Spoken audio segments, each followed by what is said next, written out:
Thank you for joining us on this journey through the life of William Edward Burghardt Du Bois here on Woo English. If you're enjoying the story, please like, share, and comment. Your feedback means a lot to us and helps us bring you more inspiring content about the great figures who shaped history. Chapter 1.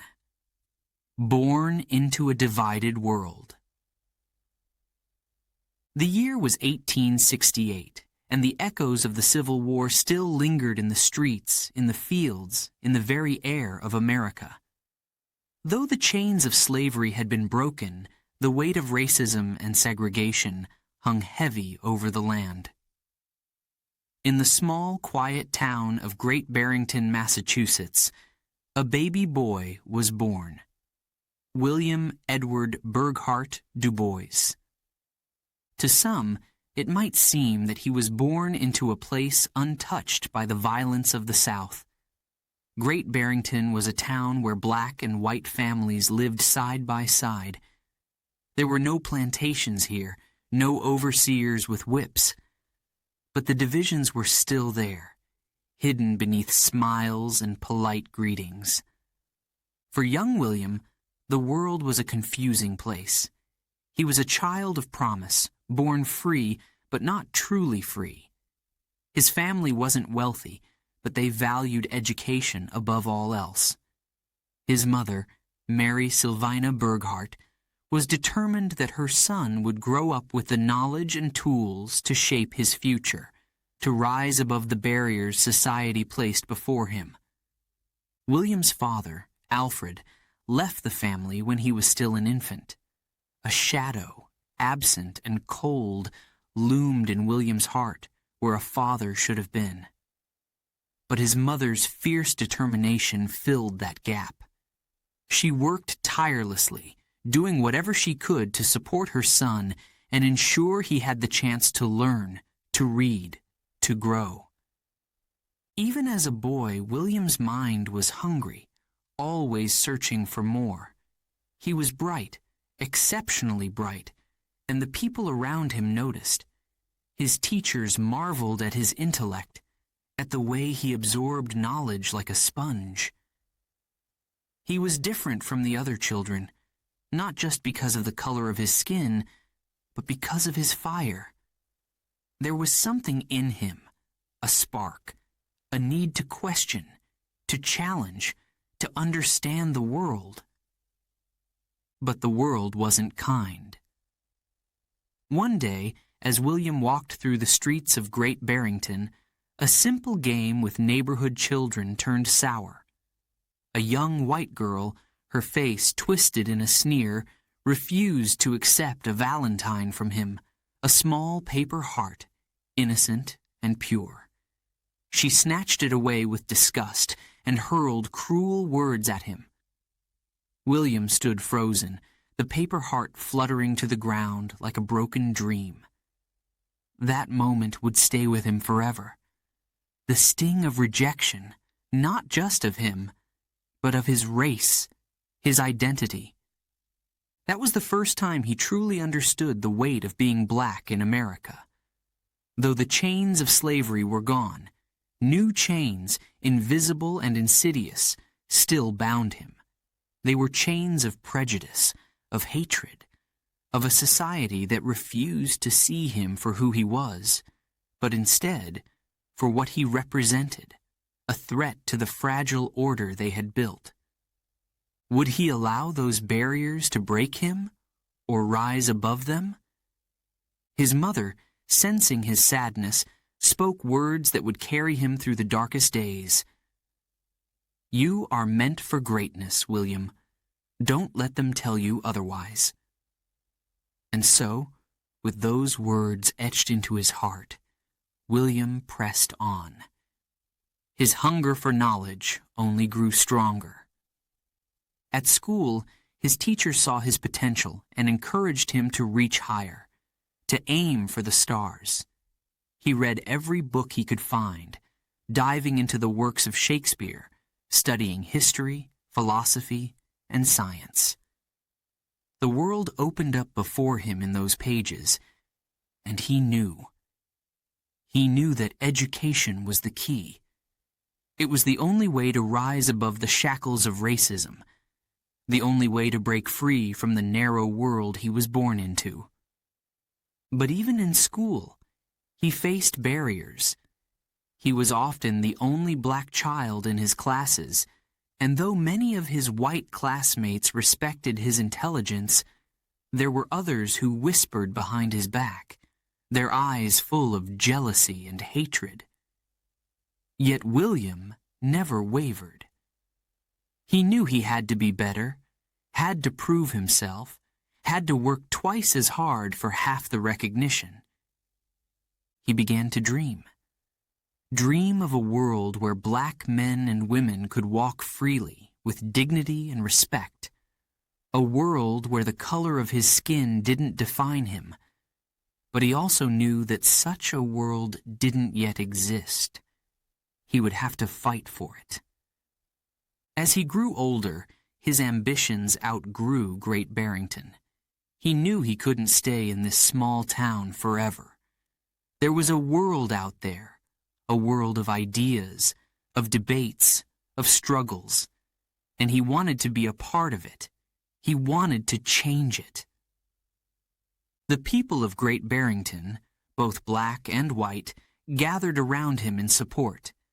They saw that this boy was destined for something greater, and many helped raise funds for him to attend school. At the age of 17, William Du Bois left the town of his birth to attend Fisk University in Nashville, Tennessee, a place that would change him forever. Leaving home was not easy. As the train pulled away from the station, his heart pounded in his chest. He was leaving the safety of his mother's arms, the familiarity of the streets he had known all his life. But he was also stepping into a new chapter, one where the stakes were higher, the challenges greater, and the rewards unimaginable. As the landscape of the north melted away, giving rise to the wide fields and open skies of the south, William's thoughts raced. He was about to step into a world where racial lines were not merely hidden beneath the surface, but drawn boldly, with violence and cruelty. He had read about it, heard stories from those who had lived through it. But now, he was about to face it himself. His future was uncertain. Would he find his place in this new world? Would he rise above the barriers, the hatred, the prejudice, or would they consume him, like they had consumed so many others before him? William Du Bois didn't have the answers yet. But one thing was certain. He was ready to fight, ready to challenge, ready to learn. This was only the beginning of a journey that would take him to the highest peaks and the deepest valleys. A journey that would shape not only his life, but the future of a nation. And so, as the train sped on, the young boy from Great Barrington prepared himself for the battle ahead. Chapter 2. A Quest for Knowledge. When William Edward Burghardt Du Bois stepped off the train in Nashville, Tennessee, the world around him changed in ways he had never imagined. The air was thick with the heat of the South, and the lines that separated black from white were no longer hidden. They were drawn sharply and cruelly everywhere he looked. The signs on the doors, the seats marked for colored in public spaces, the suspicious stares, they were inescapable reminders of the place he now found himself in. The South was different, very different from the quiet, mixed town of Great Barrington. He had left the North with dreams of higher learning, and now, here he was, at Fisk University, a historically black institution, a beacon of hope for so many who sought education in a world that denied it to them. But Du Bois quickly realized that while Fisk was a sanctuary of learning, the city of Nashville was a battleground of racial oppression. His first days in Nashville were a shock. He saw the cruelty of segregation in its rawest form. Black men and women walking with their heads down, avoiding eye contact with white strangers for fear of violent retaliation. Separate schools, separate churches, separate everything. Even the streets felt divided, as if an invisible force kept the races apart. This was no longer the quiet, subtle discrimination of the North. This was a world where black people were reminded every day that they were seen as lesser. For many, it was a weight that crushed their spirits. But for Du Bois, it fueled a fire. He walked the halls of Fisk University with a deep sense of purpose. He wasn't just here for himself. No, that would have been too small a goal. He was here for something much bigger. With every book he opened, with every lecture he listened to, Du Bois felt his mind expand. The professors at Fisk were brilliant. Black intellectuals who had fought their own battles to stand in front of those classrooms, to pass on their wisdom to the next generation. And Du Bois absorbed it all, hungry for more, always more. His classmates, too, came from all walks of life, some from small southern towns, others from cities in the North, but they all shared one thing in common: the burning desire to break free from the chains of ignorance that had been placed on their people. They were fighters, dreamers, and Du Bois found himself among them, equal, but also, somehow, different. He knew he was destined for something greater, though he couldn't yet see the full picture. All he knew was that knowledge was his weapon, and he was determined to sharpen it until it could cut through the walls of racism and injustice that surrounded him. One afternoon, as he sat in the university's library, surrounded by towering stacks of books, Du Bois opened a volume of philosophy that would change the way he viewed the world. The words leapt off the page, challenging him, pushing him to think deeper. The question of identity, of what it meant to be both black and American, echoed in his mind. How could he reconcile these two parts of himself when the world insisted they were at odds? It was here, in the quiet of that library, that the seeds of his most famous idea, double consciousness, began to take root.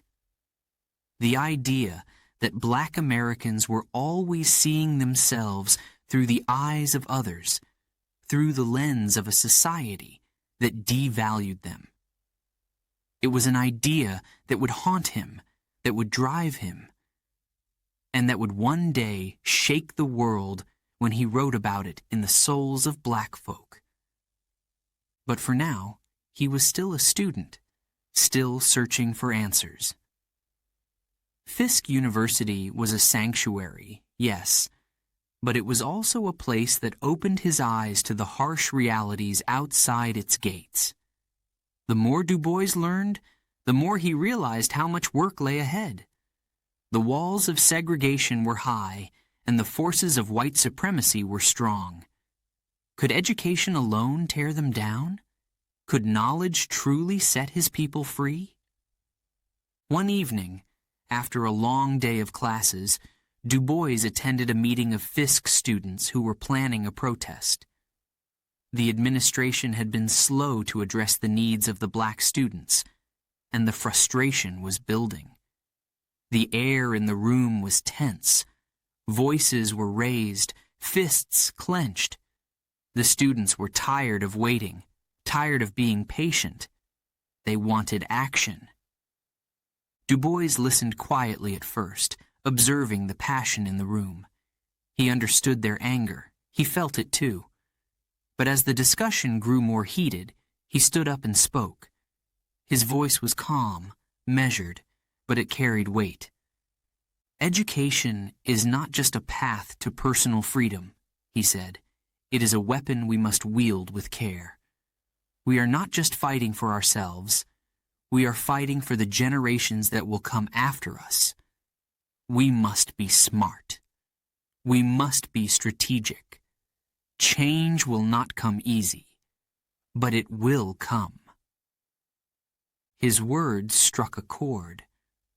The room fell silent, the tension easing. Du Bois was young, but there was something about him, an authority, a vision that made people listen. He wasn't just a student anymore. He was becoming a leader. The years at Fisk were transformative. Du Bois read everything he could get his hands on: philosophy, history, economics. He studied the works of black intellectuals and abolitionists, men and women who had fought to carve out a space for their people in a world that refused to make room for them. And the more he learned, the more he saw the power of knowledge, not just as a tool for personal growth, but as a weapon in the fight for racial justice. But with every victory, there was also frustration. The more Du Bois learned, the more he saw the deep, entrenched systems of racism that would take more than just education to dismantle. Laws would need to be changed. Hearts and minds would need to be won over. The fight would be long. One evening, as he stood on the campus grounds, looking out over the city of Nashville, he thought about the future, his future, the future of his people. He didn't have all the answers yet, but he knew one thing. He would never stop searching for them. He would never stop fighting. The walls of racism and prejudice pressed in on him. But with every book he read, every lecture he attended, Du Bois felt himself growing stronger, more focused. He was no longer just a student.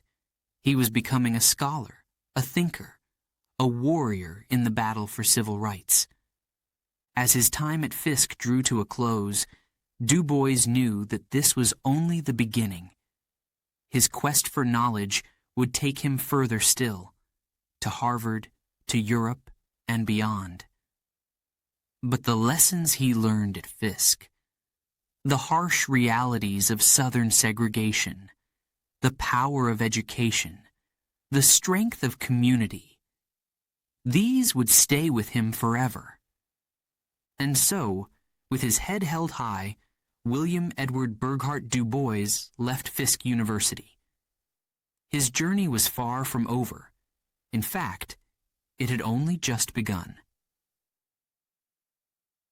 Chapter 3: The Scholar in the Ivy League. The gates of Harvard University stood tall, like a fortress of knowledge, and for many, a fortress of exclusion. It was 1895, and William Edward Burghardt Du Bois was about to do what no African American had done before: earn a Ph.D. from this elite institution. Harvard was a symbol of prestige, of power, of academic excellence. But for Du Bois, it was also a battleground. He had worked tirelessly to get here. From the halls of Fisk University, where he had sharpened his mind and strengthened his resolve, Du Bois now found himself in the heart of the Ivy League. It should have been a moment of triumph. But as he stepped onto the Harvard campus, he could feel the weight of being the first. He was not just a student here. He was a symbol, a challenge to the unspoken rules of an institution built for white men. From the moment he arrived, the eyes of his peers were on him. Some watched with curiosity, others with suspicion, and many with open disdain. It was as if they were waiting for him to fail. After all, a black man in their classrooms was an anomaly, an exception. Could he really belong here? Could he stand shoulder to shoulder with the brightest minds in the country and prove himself worthy? The pressure was immense, but Du Bois was not one to be crushed by pressure. He thrived on it. His mind was a force, driven by an unshakable belief that education was the key to unlocking the doors of freedom for his people. And here at Harvard, he was determined to push those doors wide open. His professors couldn't deny his brilliance. Every paper he wrote was meticulously researched, every argument finely crafted. He was a scholar through and through, and yet he was always aware of the distance that separated him from his peers. They would engage him in debates, but there was always an invisible barrier. He was never quite one of them. Even when they praised his work, it was often with an air of surprise, as if they had expected less from him. In the dining halls, Du Bois sat alone more often than not. The elite white students, dressed in their tailored suits, would glance in his direction, whispering behind their hands. It was the same feeling he had known as a child in Great Barrington, the same rejection he had felt when that little white girl had refused his Valentine. But now, the stakes were higher. He wasn't just fighting for his own place, he was fighting for the place of every black scholar who would follow in his footsteps. There were moments, late at night in the quiet of his study, when the weight of it all pressed down on him. The loneliness, the constant need to prove himself, the subtle yet ever-present racism. It was exhausting. But then he would open a book, dive into his research, and the fire inside him would reignite. He was here for a reason, and that reason was far bigger than his own personal struggles. Du Bois knew that his work at Harvard would not just be about earning a degree. He was laying the foundation for a legacy. His research focused on the condition of black people in America, and he was determined to bring the full weight of academic rigor to the study of race. This was new territory. Sociology, as a discipline, was still young, and Du Bois saw an opportunity to shape it, to use it as a tool to fight injustice. He spent hours in the university's vast libraries, poring over historical texts, analyzing economic data, studying the lives of black people across the country. He was meticulous, methodical, determined to create a body of work that would not just be respected, but undeniable. The world needed to understand that the struggles of black Americans were not the result of some inherent flaw, but the result of centuries of systemic oppression. And he would be the one to show them. But even as his academic career soared, the sting of racism was never far away. One afternoon, as he prepared to present his latest research paper to a group of his professors and peers, Du Bois could feel the tension in the room. He knew they would listen to his words, but he also knew that some had already made up their minds. To them, he would always be the black scholar, not just the scholar. He stood at the front of the room, the weight of their expectations heavy on his shoulders. The silence was thick as he began to speak. His voice was steady, his words clear and precise, but inside, his heart raced. He was not just presenting research. He was fighting for recognition, for respect, for equality. As he finished, there was a pause. Then, applause. Polite, restrained applause. He could see it in their eyes. Some were impressed, others unmoved. But Du Bois didn't care about their approval. He cared about the truth. And the truth was this. His work mattered. His voice mattered. And whether they liked it or not, he was here to stay. In the spring of 1895, Du Bois completed his dissertation, titled The Suppression of the African Slave Trade to the United States of America, 1638-1870. It was a masterful work, a piece of scholarship that would stand the test of time. When he received his Ph.D. from Harvard, he became the first African American to do so. It was a historic moment, but there was no grand celebration, no fanfare. For Du Bois, it was simply another step on a much longer journey. His time at Harvard had taught him many things about academia, about racism, about himself. He had learned that brilliance alone was not enough to tear down the walls of prejudice. It would take something more, something far greater. And as Du Bois walked across the stage to receive his degree, he knew that his work was only just beginning.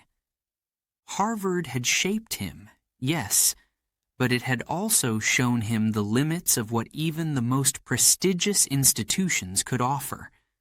The real battle for justice lay beyond these ivy-covered walls. He had the tools now, the knowledge, the credentials. But more importantly, he had the vision.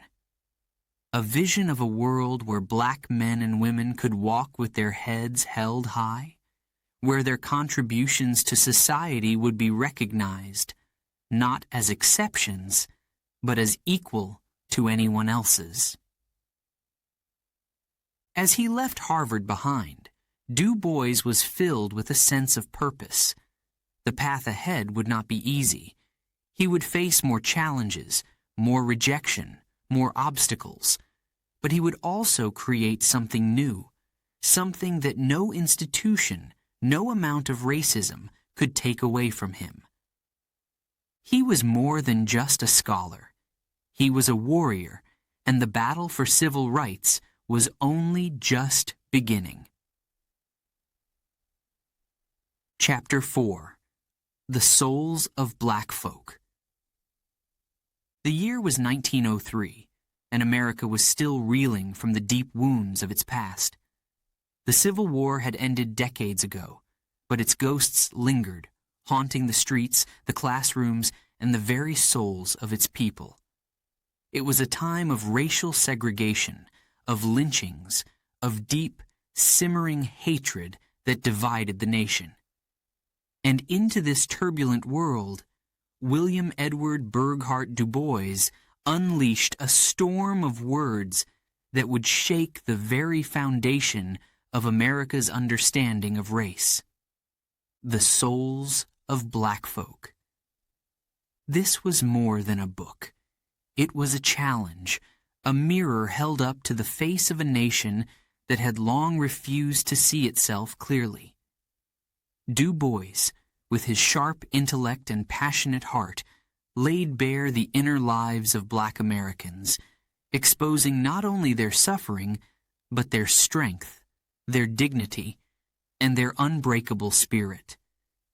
It was a cry for justice, but it was also a revelation. And at the center of it all was a new and powerful idea: double consciousness.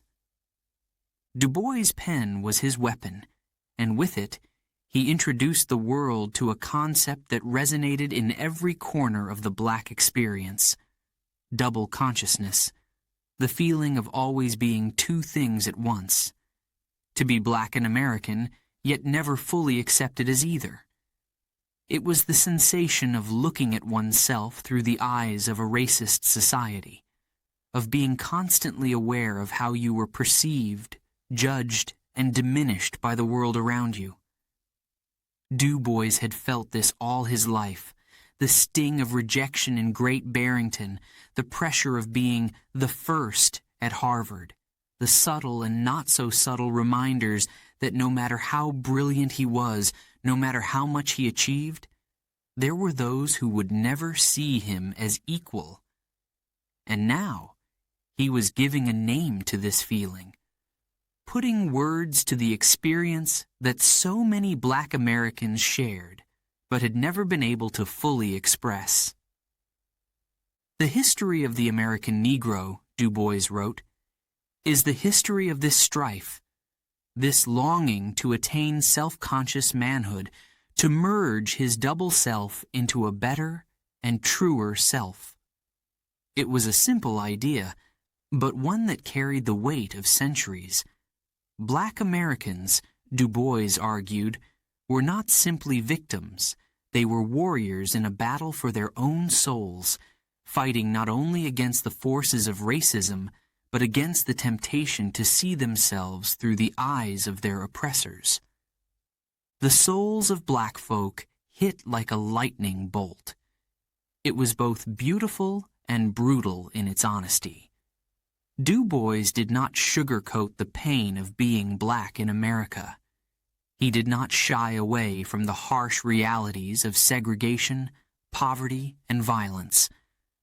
But he also refused to accept the idea that black people were inferior or broken. Instead, he celebrated their resilience, their creativity, their intelligence, and their humanity. Each chapter of the book painted a vivid picture of life in Black America. From the sorrowful tales of slavery's aftermath to the powerful call for higher education for black men and women, Du Bois took his readers on a journey through the heart and soul of a people determined to rise. He told the story of sorrow songs, the spirituals that had been sung by enslaved people, songs filled with both suffering and hope. He spoke of the talented tenth, the leaders and thinkers who would guide Black Americans toward a future of dignity and equality. And yet, Du Bois did not write from a place of distant observation. He wrote as someone who had lived these experiences, who had felt the sharp sting of racism and the weight of double consciousness in every step he took. His words were not just intellectual. They were personal, raw, and filled with emotion. The reaction to the souls of black folk was immediate. Some praised it as a masterpiece, a groundbreaking work that brought the struggles of Black Americans into the light. Others saw it as a threat, an uncomfortable truth they were not ready to face. Du Bois had no illusions about the impact his words would have. He knew that by exposing the deep wounds of race in America, he was challenging the very identity of the nation itself. There were those who wanted to believe that the Negro problem could be solved through simple patience and hard work, that Black Americans should accept their place and slowly, over generations, earn the respect of white society. But Du Bois rejected this notion completely. He had long disagreed with men like Booker T. Washington, who advocated for gradualism and compromise. Du Bois wanted something more. He wanted justice now. He believed that the only way forward was through full equality, social, political, and economic. And that equality could only come if Black Americans were allowed to develop their minds, their talents, their souls, without the constant burden of oppression. Education, Du Bois argued, was the key. But not just any education, an education that fostered critical thinking, that encouraged leadership, that prepared black men and women to take their rightful place in the world as equals. The publication of The Souls of Black Folk marked the beginning of Du Bois' lifelong mission to make black voices heard. It was not enough to simply survive in a racist society. Black Americans had to fight to shape the narrative, to control their own destinies, to build a future where they could be both black and American, without shame or apology. But Du Bois knew this would be a long, hard road. He understood that the power of the written word could spark change, but it could not create it alone. There would be battles ahead, both intellectual and physical. He would face opposition, not only from white supremacists, but from within his own community. There would be those who thought he was too radical, too impatient, too demanding. But Du Bois was unshaken. With the souls of black folk, he had planted a seed. And though it might take years, decades, or even centuries to fully grow, he believed in its power. He believed that black Americans would one day break free from the chains of double consciousness and claim their place in the world, not as objects of pity or scorn, but as full human beings, equal in every way. As Du Bois closed the final chapter of his book, he knew that this was only the beginning. The road to freedom was long, but he had taken the first step, and with the power of his words, he would lead others to follow. The Souls of Black Folk was more than just a book. It was a declaration that black Americans were not invisible, not voiceless, and certainly not powerless. Their souls were strong, and their fight for justice had only just begun. Chapter 5. The Battle with Booker T. Washington. It was the dawn of the 20th century, and the future of black America hung in the balance. The scars of slavery still bled through the fabric of the nation, and segregation had become the law of the land. For millions of African Americans, life was a constant struggle against poverty, prejudice, and violence. In this desperate landscape, two men emerged as towering figures, each offering a vision for how their people could rise from the ashes of oppression. One was William Edward Burghardt Du Bois, brilliant, defiant, and unyielding. The other, Booker T. Washington, a man of quiet strength, pragmatism, and patience. Their philosophies were destined to collide, and when they did, the sparks would ignite a firestorm of debate that would shape the future of the black struggle in America. Du Bois stood at the forefront of a new generation of black leaders. He believed in the power of education, true education, the kind that nurtured critical thought, leadership, and a deep understanding of the world. For Du Bois, this was the only path to equality. He called it the talented tenth, the top 10% of the black population, who, through higher education, would rise up and guide their people to freedom. But Booker T. Washington had a different vision. A former slave who had risen to prominence, Washington preached a message of patience and hard work. He believed that black Americans should focus on vocational training and self-reliance, slowly building economic power and earning the respect of white society. To Washington, social and political equality could wait. What mattered first was survival and stability. Du Bois could not disagree more. In the summer of 1903, the tension between these two men reached a breaking point. Washington had long been the most influential black leader in America, and his message of accommodation was widely accepted by white leaders who found it less threatening than demands for immediate equality. But Du Bois had grown increasingly frustrated with Washington's approach. He saw it as a surrender, a quiet acceptance of second-class citizenship. The time for waiting had passed.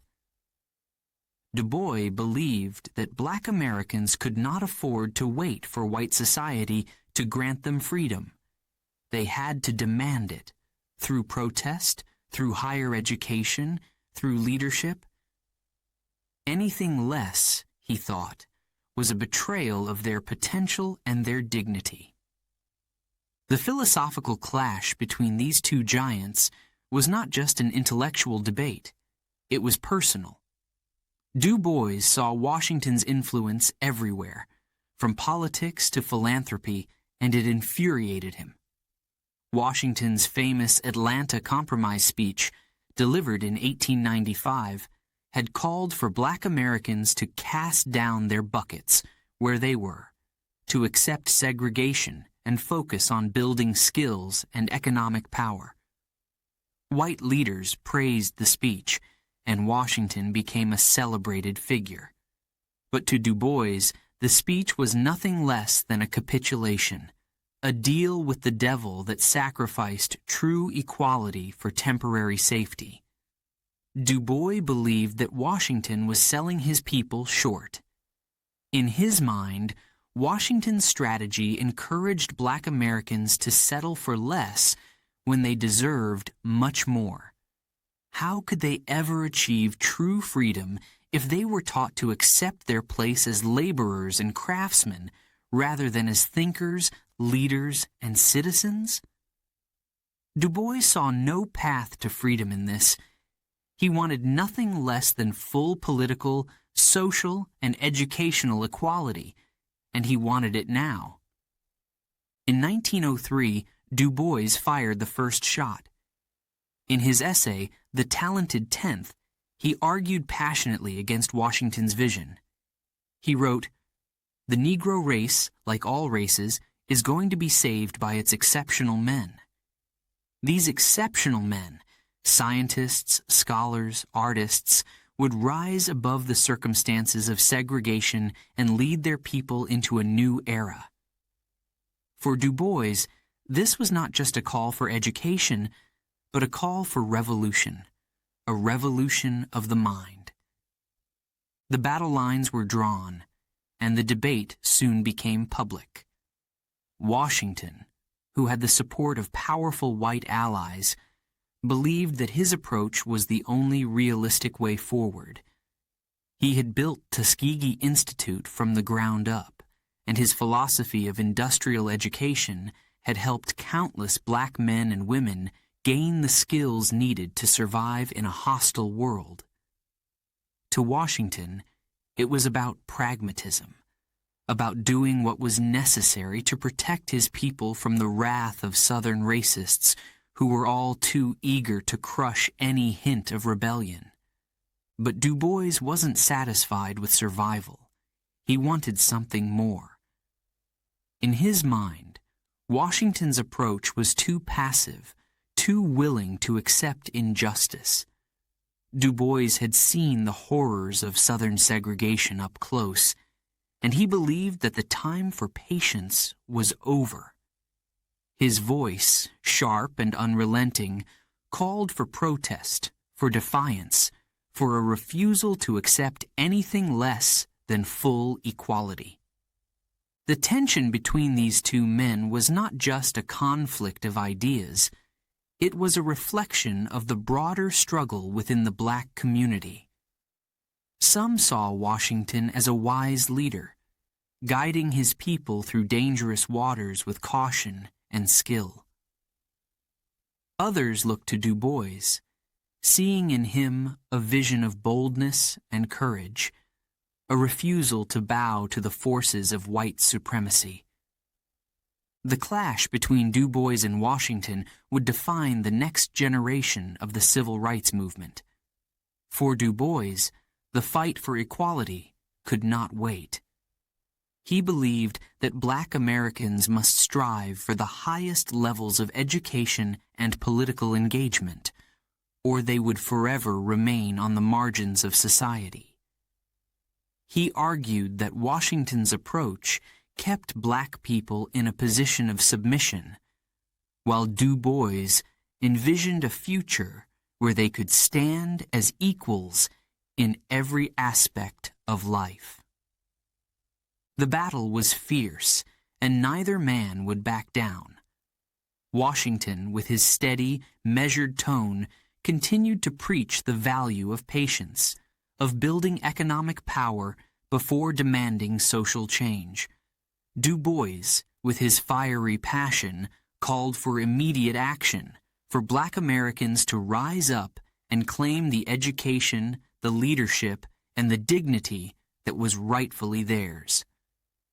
In the years that followed, this debate would echo across the country, shaping the path of the civil rights movement. While Washington's philosophy of gradualism would continue to influence Black education and economics, it was Du Bois's call for protest, for political action, and for the elevation of the talented tenth that would light the spark of future movements for equality. For Du Bois, this battle with Washington was about more than just education or politics. It was about the soul of his people. And as the years passed, his vision would grow stronger, guiding him toward an even greater fight for justice. The battle lines had been drawn, and Du Bois was ready to lead his people into the future, not with patience, but with power. Chapter 6. The Niagara Movement. The year was 1905. The walls of segregation stood taller than ever, casting a shadow over the lives of millions of African Americans. Jim Crow laws had sunk deep roots into the South, and even in the North, racial prejudice was a constant, unyielding force.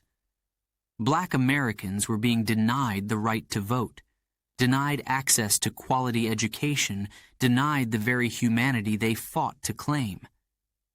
And for W.E.B. Du Bois, the time for patience had passed. No more waiting, no more compromise. It was time for action. Du Bois had spent years watching his people suffer under a system that seemed determined to crush them. He had debated with leaders like Booker T. Washington, men who believed that slow, gradual progress was the answer. But Du Bois, he knew in his heart that change would not come if they waited for it. It had to be demanded, with force, with courage, with an unwavering belief in justice.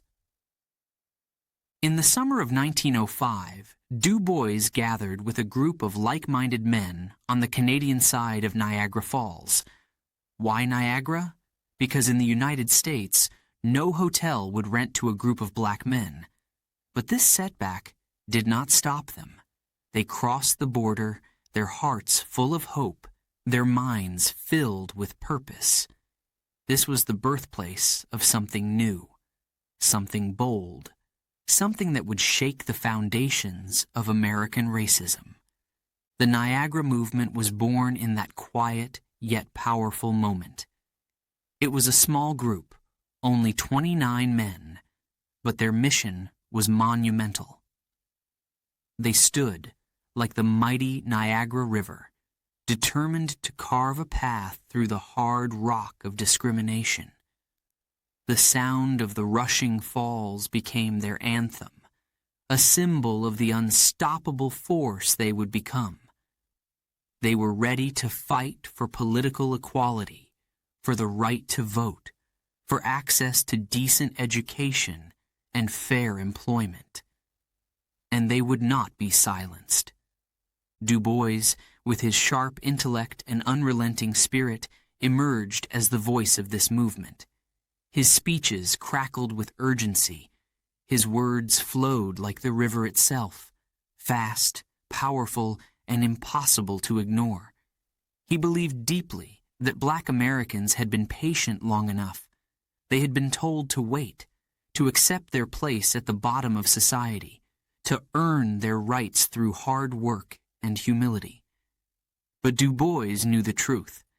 They deserved their rights now, not someday in the distant future. Their humanity was not something to be bargained for. It was inherent, undeniable. We want full manhood suffrage, and we want it now, Du Bois declared. His words rang out like a battle cry. The Niagara movement's demands were simple, yet radical for their time. They wanted equal treatment in public places, an end to the brutal practice of lynching, and the right to live and work in dignity. But most of all, they wanted the vote, the most basic right of any citizen and the key to true equality. For Du Bois, this was a fight for the soul of a nation. America could not call itself a democracy while it denied millions of its people the right to participate in that democracy. The Niagara Movement's manifesto declared, with no room for doubt, that persistent manly agitation is the way to liberty. Du Bois and his fellow activists refused to be passive. They would agitate, they would protest, they would demand their rights with every breath in their bodies. But the path ahead was treacherous. The Niagara Movement faced fierce opposition, not only from white supremacists, but also from within the black community itself. Many still believed in Booker T. Washington's philosophy of compromise, of slowly gaining respect by working within the system. Washington, with his immense influence and connections, was not pleased with this new, more radical movement. He saw Du Bois and the Niagara Movement as a threat to the fragile progress that had been made, and he worked behind the scenes to undermine them. The resources of the Niagara Movement were limited. They had no wealthy backers, no powerful political allies. They were, in many ways, a group of outsiders, pushing against a system that wanted to silence them. But Du Bois would not be quiet. He had spent his life preparing for this fight. Through his education, his writings, his fierce belief in the power of truth. The Niagara Movement was his declaration that black Americans could no longer be passive victims of oppression. They were ready to take their place as full citizens, and they would not rest until that goal was achieved. In the years that followed, the Niagara Movement faced many struggles. Their numbers were small, and their enemies were many. Newspapers rarely covered their actions, and when they did, it was often with scorn. But despite these challenges, the movement refused to die. It was kept alive by the passion of men like Du Bois, who believed that even in the face of overwhelming odds, they could make a difference. The Niagara Movement was not just about speeches or petitions. It was about action. The members of the movement encouraged black men to register to vote, despite the dangers they faced. They fought to open the doors of education to their people, knowing that knowledge was the key to breaking the chains of oppression. And they spoke out against the violence that was tearing their communities apart, against the lynchings, the beatings, the constant fear that hung over the lives of black Americans in every corner of the country. But even as the movement struggled, its impact began to ripple outward. The Niagara Movement was a spark, and that spark would soon ignite something even greater. In 1909, just a few years after its founding, the Niagara Movement laid the groundwork for what would become the NNAACP, the National Association for the Advancement of Colored People. And Du Bois, with his unwavering determination, became one of its founding members. The Niagara Movement may have been small, but its influence was enormous. It was a bold statement that black Americans would no longer accept the status quo. It was the first wave in a larger battle for civil rights, a battle that would continue for decades, long after Du Bois himself was gone. As the years passed, the legacy of the Niagara Movement lived on. It was a testament to the power of direct action, to the strength of a few determined voices willing to stand against an entire system of injustice. And at its heart was Du Bois, a man who refused to be silenced, who refused to settle for anything less than full equality for his people. The Niagara River continued to flow, powerful and unyielding, just as Du Bois had envisioned. Its waters, like the movement he helped create, would carve a path through the rock of oppression, shaping the course of history forever. Chapter 7. Founding the NAACP. The year was 1909, and the nation was at a crossroads. Racism had entrenched itself deeper than ever, with Jim Crow laws suffocating the rights of black Americans. Lynchings were terrifyingly common, and segregation had cemented itself as the law of the land. For William Edward Burghardt Du Bois, it was clear that the battle for civil rights could no longer be fought in isolation. There needed to be a unified front, something stronger, bigger, and more powerful than any one person or movement. And so, the National Association for the Advancement of Colored People, NAACP, was born. Du Bois, along with a small group of black and white allies, laid the foundation for what would become one of the most significant civil rights organizations in history. But the NAACP was more than just a name. It was a beacon of hope, a call to arms, and a declaration that black Americans would no longer sit quietly as their rights were stripped away. This was a movement that would use every tool available: legal battles, protests, education, to push back against the forces of white supremacy. For Du Bois, the creation of the NAACP was the culmination of years of frustration, anger, and determination. He had watched as black Americans were continually denied justice, as their cries for equality went unheard. And now, with the NAACP, he saw a chance to turn those cries into action. It was time to take the fight to the courts, to the streets, and to the hearts and minds of the American people. The first meeting of the NAACP was held in New York City, in a small, modest office. The air was thick with tension and anticipation. Du Bois looked around at the group gathered before him, black and white men and women who believed that justice was not a privilege, but a right. They were few in number, but their resolve was unshakable. They knew the road ahead would be long, filled with setbacks and dangers, but they were ready to face it. The mission of the NAACP was clear: to fight for the civil and political rights of black Americans. But this was not just about speeches or marches. Du Bois knew that real change would come through the law, through court battles that could strike down the legal foundations of segregation. The NAACP would become a machine for justice, taking on cases that challenged discriminatory laws and pushing for federal protections for black citizens. And Du Bois, with his keen intellect and tireless work ethic, was at the center of it all.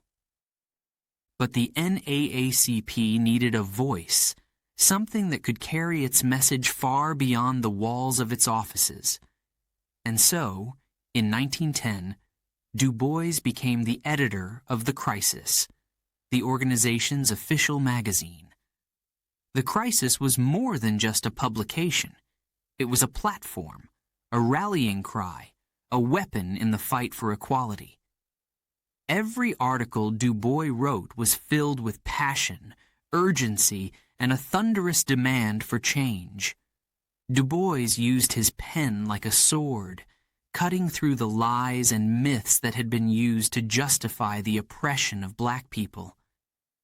He wrote about the horrors of lynching, the injustices of segregation, and the everyday indignities that black Americans faced. He exposed the brutal realities of racism, shining a light on the darkness that so many wanted to ignore. But he also wrote of hope, of the strength and resilience of black communities, of the power of education and collective action. Each month, as the crisis hit the newsstands, its words echoed across the nation. Du Bois' editorials were sharp, direct, and unapologetic. He did not mince words.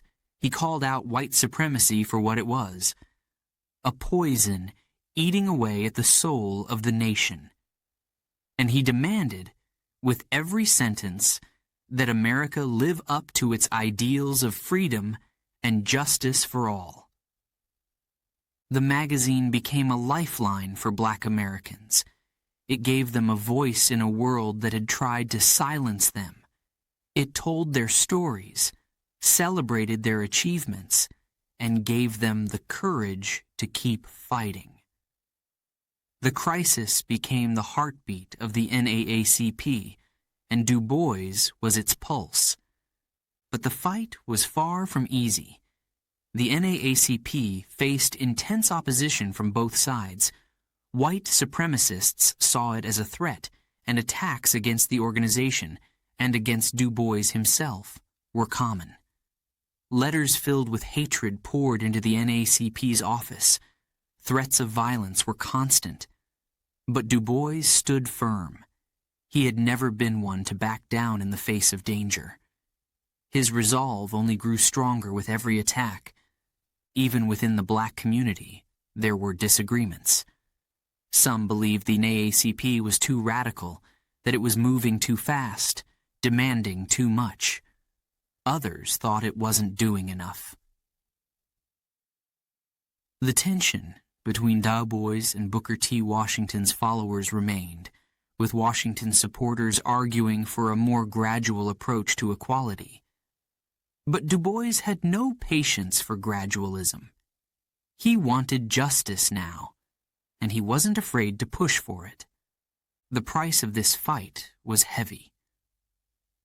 Du Bois worked tirelessly, often at the expense of his health and personal life. The burden of leading a movement, of carrying the hopes of an entire race, weighed on him. But he could not stop. He knew that the future of black America depended on the work they were doing now. He knew that every case the NAACP took to court, every article published in The Crisis, was a step closer to freedom.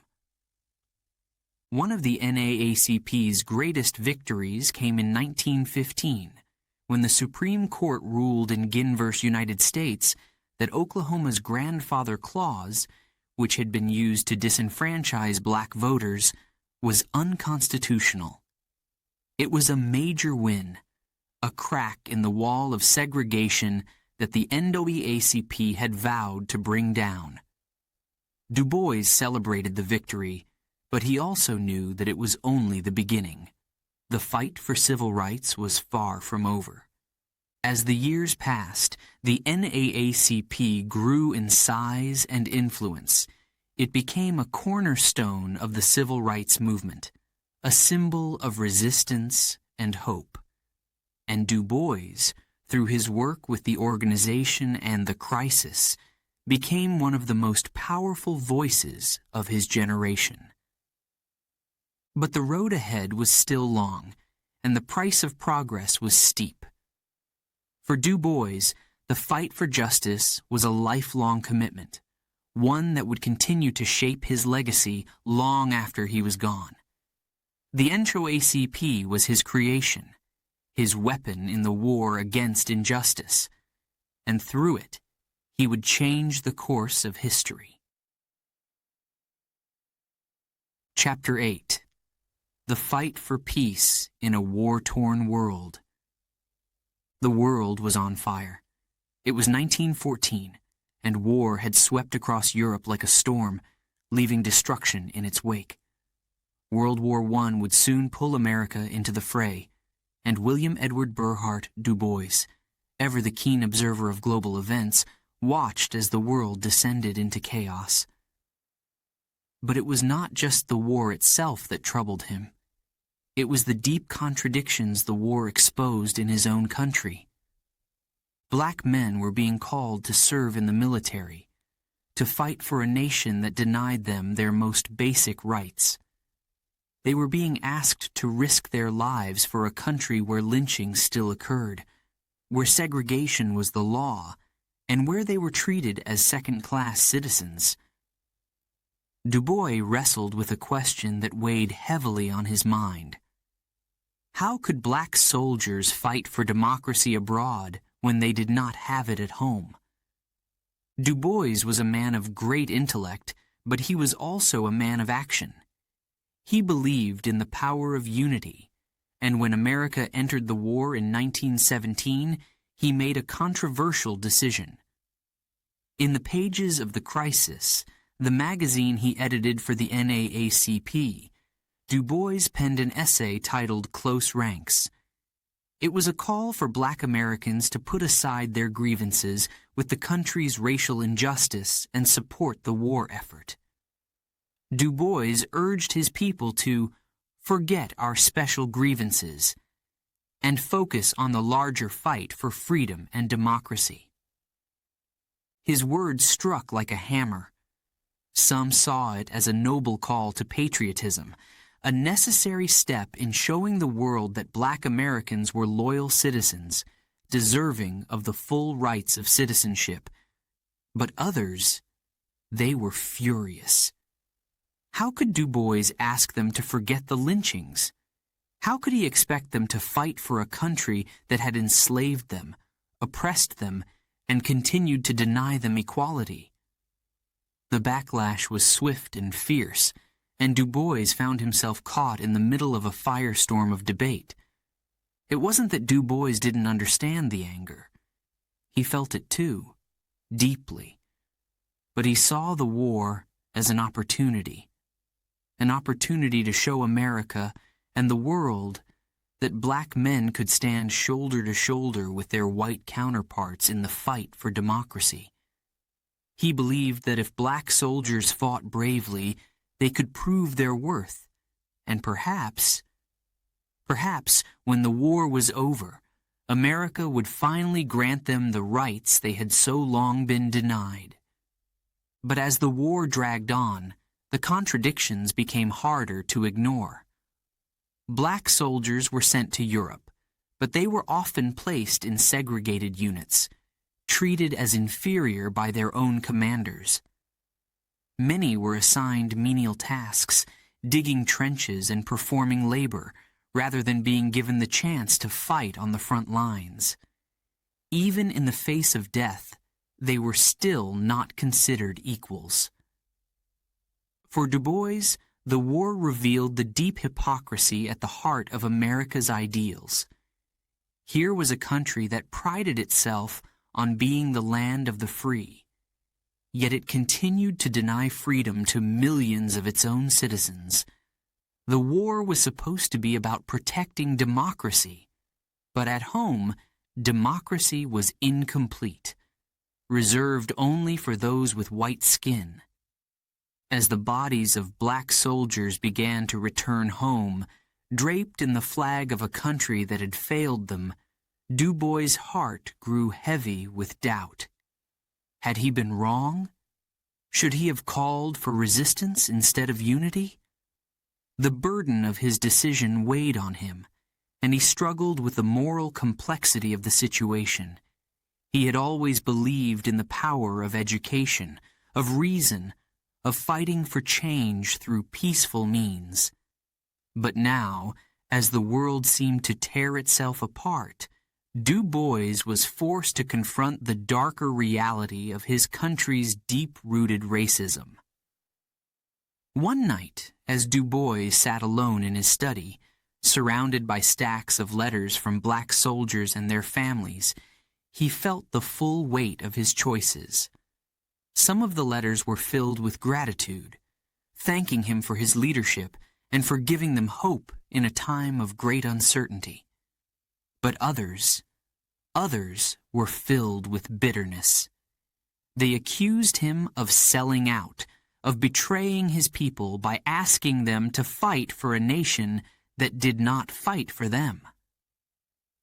Du Bois read each letter carefully, his heart heavy with the knowledge that there were no easy answers.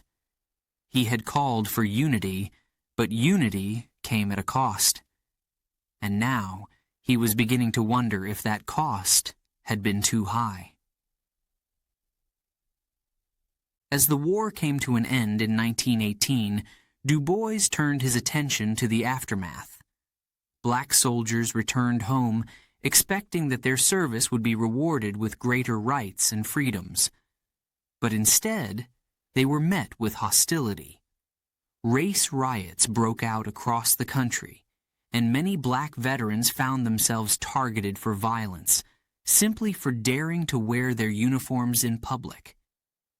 It was a bitter reminder that the fight for democracy had not yet been won, not in Europe, and certainly not in America. Du Bois' disillusionment grew. The war had promised so much, but delivered so little. And yet, even in his darkest moments, Du Bois never lost hope. He knew that the road to justice was long and filled with obstacles, but he believed with every fiber of his being that it was a road worth traveling. In the years that followed, Du Bois would continue to speak out, not just for the rights of black Americans, but for the rights of oppressed people everywhere. He became increasingly involved in global movements for peace and justice, seeing the struggle for civil rights as part of a larger fight for human dignity. His vision expanded beyond the borders of the United States as he began to advocate for the liberation of Africa from colonial rule and for solidarity among all people of African descent. But the scars of World War I remained. Du Bois had hoped that the war would bring about a new era of equality, but it had only deepened the divisions. And yet, even in the face of failure, Du Bois never gave up the fight. He knew that change would come, not through war, but through persistent, tireless action. The moral dilemmas of war, race, and loyalty would stay with Du Bois for the rest of his life. Should black Americans fight for a country that oppressed them? Or should they resist, demand their rights before offering their service? These were questions without easy answers, but one thing was certain: Du Bois would never stop fighting for peace, justice, and the full recognition of the humanity of his people. Chapter 9: Pan-Africanism and the Global Fight for Equality. The world was changing, and so was William Edward Burghardt Du Bois. By the early 20th century, his vision had grown far beyond the borders of the United States. He had spent years fighting for civil rights on American soil, battling segregation, disenfranchisement, and the daily indignities faced by black Americans. But now, his gaze shifted outward, to the wider world, to Africa, to the Caribbean, to every corner of the globe where people of African descent were struggling under the weight of oppression. It was a new phase in his life, a new fight. Du Bois was no longer just a scholar or an activist for African Americans. He had become a global voice for the liberation of all black people. Du Bois believed deeply in the idea of Pan-Africanism, the belief that all people of African descent, no matter where they were in the world, shared a common history, a common struggle, and, most importantly, a common destiny. His vision was bold, almost radical for its time. In a world divided by colonialism, racism, and imperialism, Du Bois dared to imagine a united black world, a world where Africans and their descendants were free from the chains of foreign rule, where they could determine their own futures. In 1919, in the aftermath of World War I, Du Bois saw an opportunity to push this vision forward. The war had shaken the globe, toppling empires and reshaping nations. It had also highlighted the hypocrisy of the Western powers, who fought in the name of democracy while continuing to colonize and oppress millions of people of color. Du Bois seized the moment and organized the first Pan-African Congress in Paris. It was a gathering of black intellectuals, activists, and leaders from across the world, a historic moment that brought together voices from Africa, the Caribbean, and the Americas. The atmosphere in the room was electric. There was a sense that something new was being born, something powerful. Du Bois stood at the heart of it all, his voice commanding the attention of everyone present. He spoke with a fire that seemed to come from deep within, a fire that had been stoked by years of watching his people suffer under the yoke of colonialism and racism. "We are the descendants of the world's original men," Du Bois declared, his voice echoing through the room. "Our fight is not just for ourselves, but for all who have been denied their dignity and their freedom." The Pan-African Congress called for the end of colonial rule in Africa and the Caribbean, for the self-determination of all people of African descent. It was a bold demand, one that challenged the very foundations of the colonial powers. But for Du Bois, this was not just a political movement. It was a moral movement. It was about reclaiming the humanity that had been stripped away by centuries of slavery, imperialism, and exploitation. But the road to Pan-African unity was not an easy one. The forces of colonialism were powerful, entrenched, and resistant to change. The Western powers had no intention of letting go of their African colonies, which they viewed as essential to their economies and global influence. And within the Pan-African movement itself, there were divisions. Some leaders wanted to work within the colonial system, pushing for gradual reforms. Others, like Du Bois, demanded immediate independence and full sovereignty for African nations. Du Bois knew that the dream of a united black world was bold, perhaps even impossible in his lifetime. But that did not stop him. He believed that the seeds of change had to be planted, even if he would not live to see them grow. And so, he continued to fight, to speak, to write. He organized more Pan-African Congresses, each one bringing more voices into the fold, each one pushing the movement closer to its goal. By the 1940s, the winds of change were beginning to blow across Africa. Anti-colonial movements were gaining strength, inspired in part by the ideas that Du Bois and the Pan-African Congresses had championed.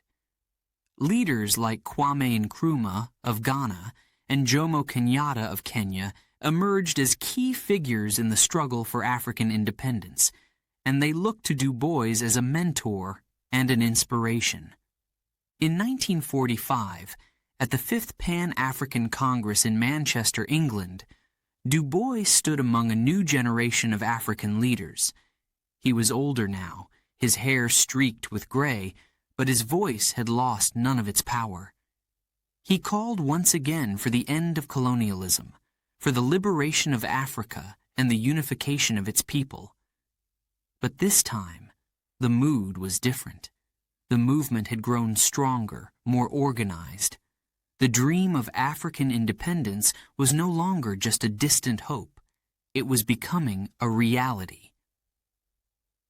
"We must unite our efforts," Du Bois urged the crowd, his voice trembling with emotion. "Africa must be free." The Congress was a turning point. It marked the beginning of the end for colonial rule in Africa. Over the next 2 decades, country after country would win its independence, and the Pan-African movement would play a critical role in shaping the post-colonial world. But even as the winds of change swept through Africa, Du Bois continued to push for something even greater, a united Africa, a continent that could stand as a powerful force on the global stage. He envisioned a federation of African states working together to uplift their people, free from the interference of foreign powers. It was an ambitious vision, and one that would face many obstacles. But Du Bois never stopped dreaming. He never stopped believing that unity was the key to true freedom. As his life drew to a close, Du Bois made one final symbolic move. In 1961, at the age of 93, he left the United States and moved to Ghana, a newly independent nation led by his protege, Kwame Nkrumah. It was a powerful statement. A man who had spent his life fighting for the liberation of black people now making his home in a free African nation. In Ghana, Du Bois continued his work, helping to build institutions that would support Pan-African unity. He lived to see the dream of African independence become a reality, but the dream of a fully united Africa remained elusive. Yet, Du Bois remained hopeful. He knew that his work, his words, and his vision would continue to inspire generations to come. In the end, Du Bois's vision of Pan-Africanism was not just about political independence. It was about a deeper connection between all people of African descent. It was about reclaiming the dignity, the pride, and the power that had been taken from them.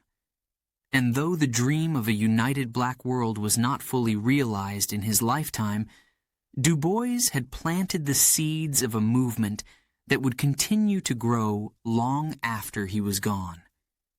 As he looked out over the African landscape in his final days, Du Bois knew that the fight for equality was far from over. But he also knew that the tides of history were shifting, and that his voice had helped shape those tides. His dream of Pan-Africanism was bold, yes, but it was also unstoppable. Chapter 10. A Communist Shift. As the years wore on, William Edward Burghardt Du Bois found himself questioning everything. He had spent decades fighting for the rights of black Americans, for equality, for freedom. He had written, spoken, and marched against injustice at every turn. And yet, the world seemed to remain unchanged. Racism, poverty, and exploitation still gripped his people. The civil rights movement had begun to gain traction, but Du Bois wondered if it was enough. If the fight for justice needed something more radical, more fundamental. The American capitalist system, he had long believed, was part of the problem. It wasn't just the color of one's skin that kept people in chains. It was also the structure of society itself.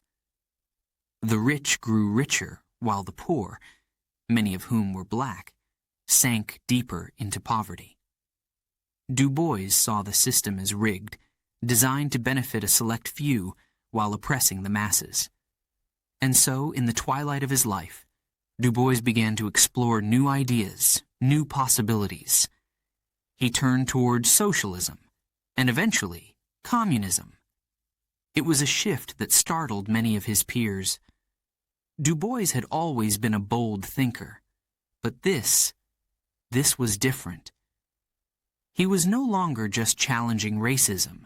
He was challenging the very foundations of American society. For Du Bois, capitalism was not only about economic exploitation, but also about racial domination. The two were intertwined, and neither could be defeated on its own.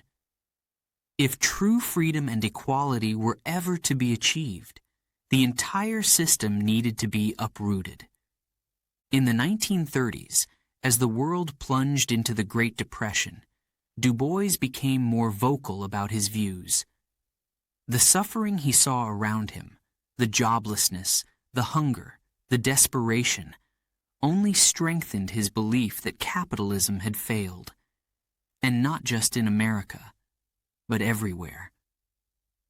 Across the globe, people were rising up against their oppressors. Revolutions were spreading in places like Russia and China, where socialist ideas promised a new world, a world without exploitation, without poverty, without racism.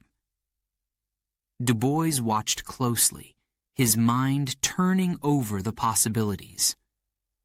At the heart of his shift was a simple but powerful idea: that socialism and communism offered a way out of the cycle of oppression. In these systems, the wealth of society would be shared, not hoarded by a few. Everyone would have the chance to live with dignity, free from the crushing weight of poverty. And perhaps most importantly for Du Bois, the racial hierarchies that had defined American society for centuries would be dismantled. Black Americans, he believed, could find true liberation in a system that valued people for their contributions, not their skin color. But this radical shift did not come without a cost. As Du Bois began to speak more openly about his views, the backlash was immediate. Friends, allies, and colleagues, some of whom had stood by him for decades, started to distance themselves. Communism was seen as a dangerous foreign ideology, and in the United States, it was often equated with treason. To many, Du Bois' new beliefs were a betrayal of the very country he had spent his life trying to change. Has he gone too far? They asked. Has Du Bois, in his old age, lost sight of what really matters? Du Bois, though, was unshaken. He had always believed that one must be willing to stand alone if necessary. And now, more than ever, he was willing to do just that. His vision had expanded beyond the borders of the United States, beyond the fight for civil rights alone. He saw the struggle for racial equality as part of a larger global battle against oppression in all its forms. To him, it was all connected: race, class, economics. They were different sides of the same coin, and to defeat one, you had to challenge them all.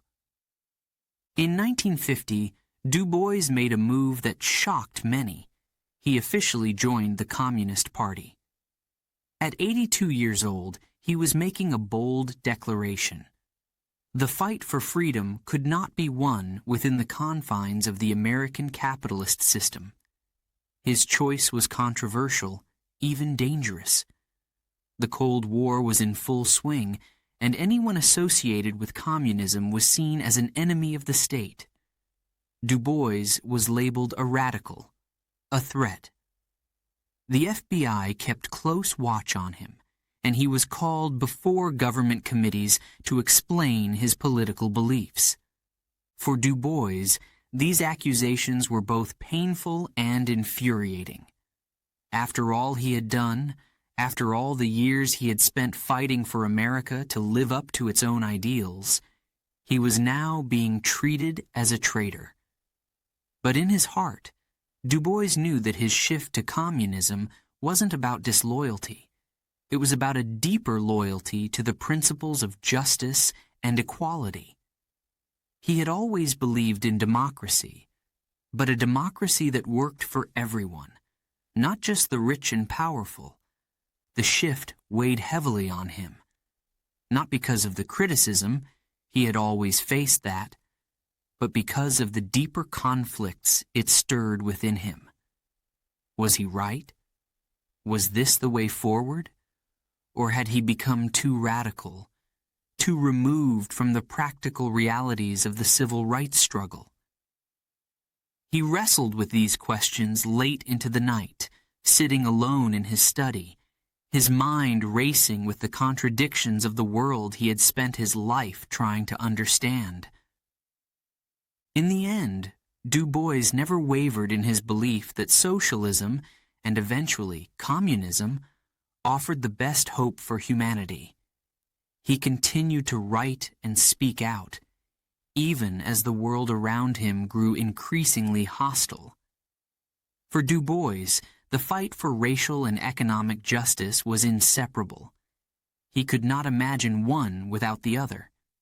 The capitalist system, he believed, would always find ways to divide people, by race, by class, by nationality. Only a system built on equality, cooperation, and shared wealth could truly liberate humanity. But was he a visionary ahead of his time? Or had he gone too far, as many of his peers believed? History would judge him in many ways. For some, Du Bois' turn to communism marked the decline of his influence, the moment when he became too radical to be taken seriously. For others, it was a brave and necessary stand, one that recognized the deeper, systemic issues that fueled inequality. Du Bois knew that he would not live to see the final outcome of his struggle, but as he looked toward the future, he remained hopeful. The road had been long, and the battle for justice had taken many unexpected turns, but Du Bois had never stopped searching for answers. And even in his later years, even as a controversial figure, he remained a powerful voice, unafraid to speak the truth, no matter the cost. Chapter 11. Exile in Ghana. By the 1950s, William Edward Burghardt Du Bois had reached a breaking point. After decades of fighting for civil rights in America, of pushing against the deep-rooted racism that choked the country, he found himself disillusioned. The promise of equality, of justice, felt distant, like a dream that always hovered just out of reach. The United States, his home for so long, had failed him in ways both big and small. He had given his life to the fight, yet the progress seemed agonizingly slow. Du Bois had faced endless criticism. His shift toward socialism and communism had branded him an outcast in his own land, a target during the Red Scare that swept America. He had been accused of treason, harassed by the government, and cast aside by many of his former allies. By the time he reached his 90s, Du Bois was ready for something more, something different. He wanted to find a place where his vision of freedom and unity could flourish without the constant resistance, the endless struggle. In 1961, Du Bois made the decision that shocked many. He left America and chose to live the last years of his life in Ghana, a newly independent African nation. It was a homecoming of sorts, though he had never lived there before. Ghana represented the future of black freedom, the dawn of a new era for Africa, unshackled from colonial rule. It was a place where Pan-Africanism, the very cause he had championed for so long, was becoming reality. Du Bois was welcomed in Ghana with open arms. Kwame Nkrumah, the leader of the nation and a longtime admirer of Du Bois, saw him as more than just a guest. He was a symbol of the global struggle for black liberation, a towering figure whose life and work had inspired generations of Africans fighting for independence. In Ghana, Du Bois found something he had been missing in America: respect. Here, he wasn't an outsider. He was a hero, a father of the Pan-African movement, and a visionary whose ideals were being woven into the fabric of a new Africa. For Du Bois, Ghana was more than a refuge. It was the fulfillment of a dream. He had always believed that the future of black people lay not just in America, but across the world. especially in Africa. As he looked out over the sprawling, sun-drenched landscape, he saw possibility. Nations rising from the ashes of colonialism, determined to build something new. There was an energy in the air, a sense that history was being made, and Du Bois was a part of it. But even in this new land, even as he settled into a home that embraced him, Du Bois could not escape the ghosts of his past. The battles he had fought in America still haunted him. The injustices he had witnessed, the endless struggles for basic rights, the disappointments, all weighed heavily on his heart. He had come so far, but had the world truly changed? Was the freedom he had fought for any closer? Or had the forces of oppression simply shifted, taking on new forms in new places? In the quiet moments, Du Bois would sit on the veranda of his home in Accra, the capital of Ghana, and reflect on his long, winding journey. He was 93 years old by then, his body frail but his mind still sharp. He had seen the worst of humanity, but he had also seen its best. He had been at the forefront of the civil rights movement in America, had led the charge for Pan-Africanism, had challenged empires with nothing more than his words. And yet, there were still nights when doubt crept in. Had it all been enough? Had he done enough? Du Bois had come to Ghana with a purpose. He wasn't content to simply retire and fade into the background. Even in his final years, he wanted to contribute, to build, to shape the future. He threw himself into a grand project, one that had captured his imagination for decades, the Encyclopedia Africana. It was his dream to create a comprehensive collection of knowledge about Africa and its people, a project that would document the rich history, culture, and achievements of the African diaspora. This encyclopedia would stand as a testament to the brilliance of African civilization, a counter to the centuries of lies and distortions spread by colonial powers. But the work was slow, his health was failing, and time was no longer on his side. Still, Du Bois pressed forward, determined to leave behind a legacy that would inspire future generations. He believed that the Encyclopedia Africana would be a cornerstone of African intellectual independence, a tool for liberation not just through politics, but through knowledge. If the world could see the truth of Africa's greatness, perhaps the chains of ignorance could finally be broken. As the years passed, Du Bois's connection to America grew weaker. He renounced his American citizenship in 1963, a final act of defiance against a country that he felt had betrayed him. It was a bold, painful decision, but one that he believed was necessary. He had given America everything, his time, his energy, his life, and in return, it had given him exile. Yet, despite the disillusionment, there were moments of peace in Ghana. Du Bois found solace in the warmth of the people, the vibrancy of the culture, and the feeling that he was part of something much larger than himself. Ghana was a nation building its own future, free from the shackles of colonialism, and Du Bois was there to witness it. He had long dreamed of a united Africa, and now, at least in part, he saw that dream becoming reality. But did he feel at peace? Or did the battles he had fought still weigh on his soul? In the final days of his life, Du Bois remained as reflective as ever. He knew that the fight for freedom was far from over. The world was still riddled with inequality, injustice, and oppression. He had fought on the front lines for nearly a century, and the victories, while significant, had been hard-won and incomplete. Yet, he took comfort in knowing that the seeds he had planted would continue to grow.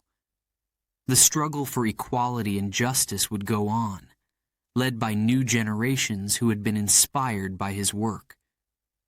On August 27, 1963, William Edward Burghardt Du Bois passed away in Ghana, just one day before Martin Luther King Jr. delivered his famous "I Have a Dream" speech in Washington, D.C. It was a fitting, almost poetic ending. As one great leader's life came to a close, another carried the torch forward.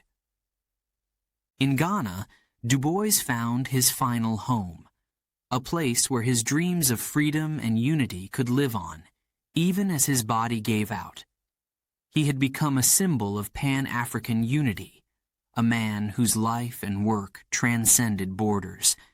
And as he looked out over the African continent in his final days, perhaps he did find peace, knowing that the battles he had fought were not in vain, and that his legacy would continue to shape the world long after he was gone.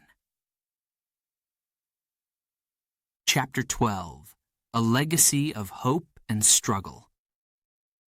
On August 27, 1963, William Edward Burghardt Du Bois passed away quietly in Accra, Ghana. He was 95 years old, and the world he had fought to change seemed on the brink of a transformation he had dreamed of, but never fully witnessed.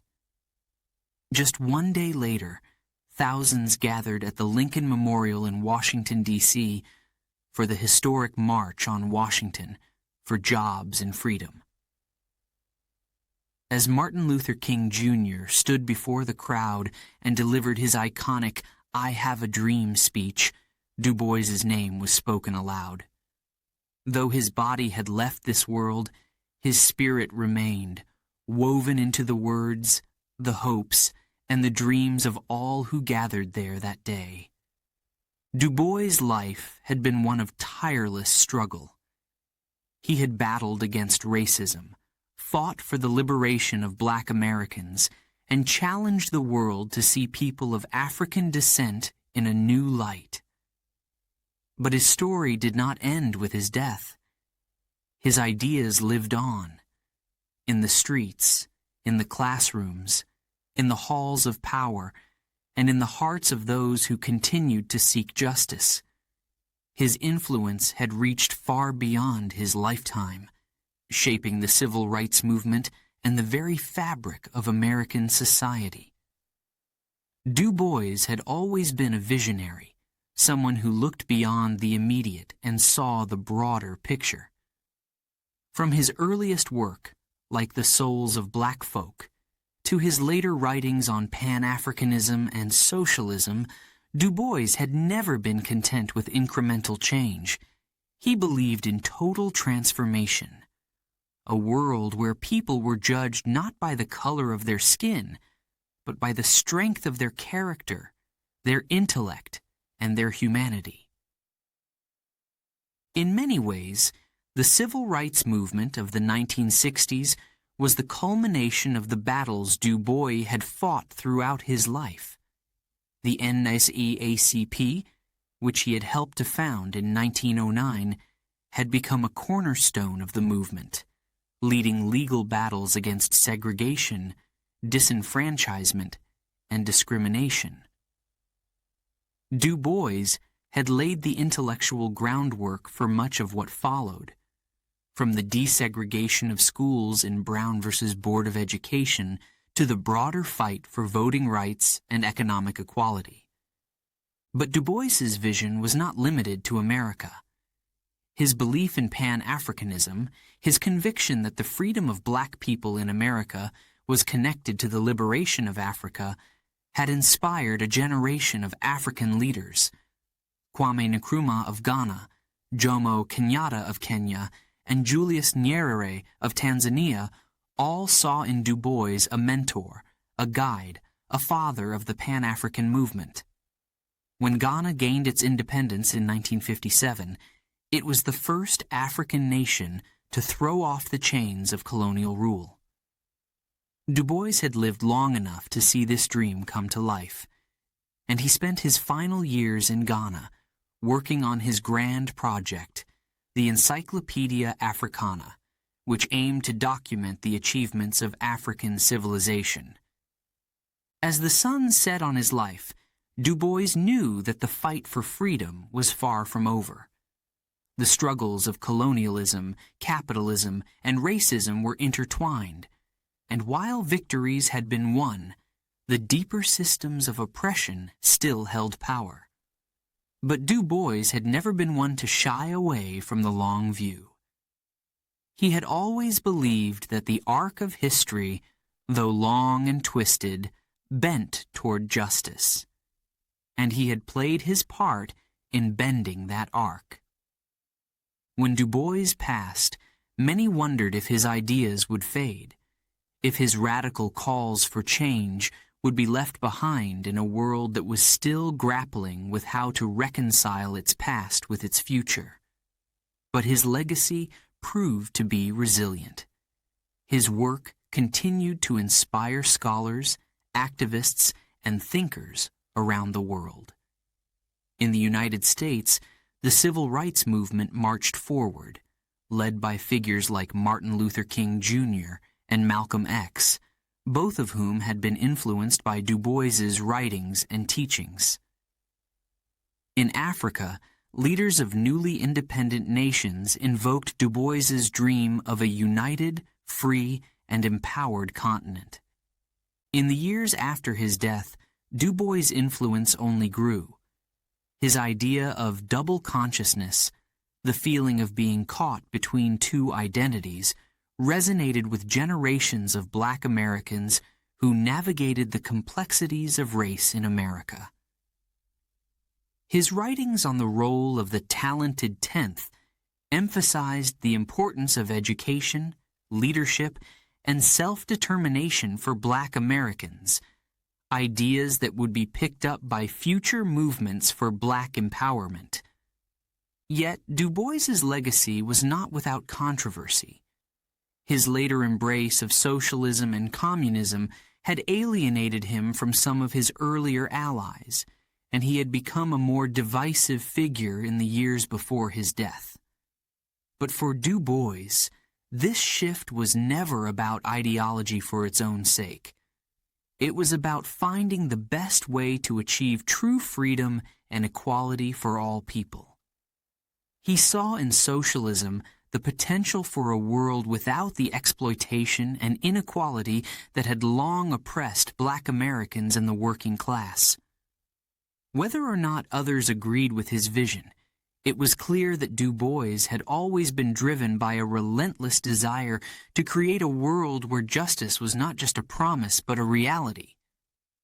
As the civil rights movement continued into the 1970s, Du Bois' influence could still be felt. The Black Power movement, with its call for self-determination and pride in African heritage, echoed many of the themes Du Bois had championed in his early work. The global rise of anti-colonial movements and the fight for economic justice bore the imprint of his ideas on Pan-Africanism and international solidarity. In the end, Du Bois' legacy was one of hope and struggle. Hope that the world could be better, that people could rise above the forces that divided them. And struggle, because he knew that change would never come without a fight. His life had been a testament to that belief, a life spent battling against the odds, pushing forward even when the path seemed impossible. Du Bois had always believed in the power of the written word to transform minds and ultimately to transform society.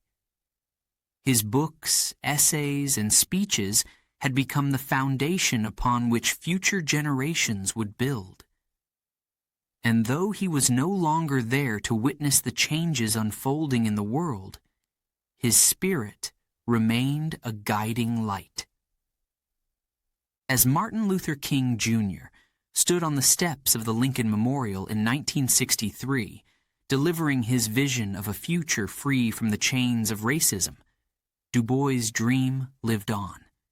It lived on in the voices of those who marched for justice, in the students who studied his works, and in every person who dared to challenge the injustices of the world.